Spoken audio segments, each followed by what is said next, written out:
walloon gargaaraan oollu gargaaraa ooluunis hin danda'amu akka rakkoon kun irraa caamu karaan inni mijataaf jennee yaanna irraa caamaas jennee amma warri karaa nuu bantan warri koriidarii nuu qopheessisan warri dhiiga keessanis itti kaffaltan ulfaadhaa galatooma eegaa amma kana karaa nuu bantanii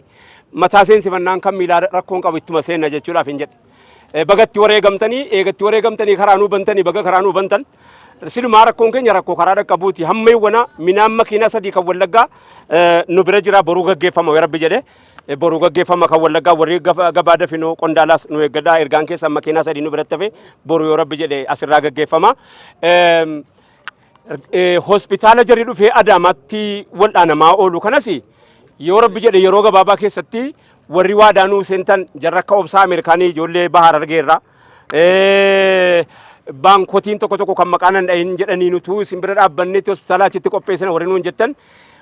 godni boolli nama dura seeneef ifaa waan jedhaniif jecha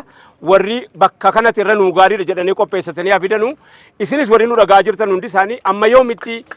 yoomitti baannee finnee Adaamaatti wal'aanaan oollu yeroon akkana jedhu rukutamuu yeroo hunda qooda isaaniitii miti jedhaan jiru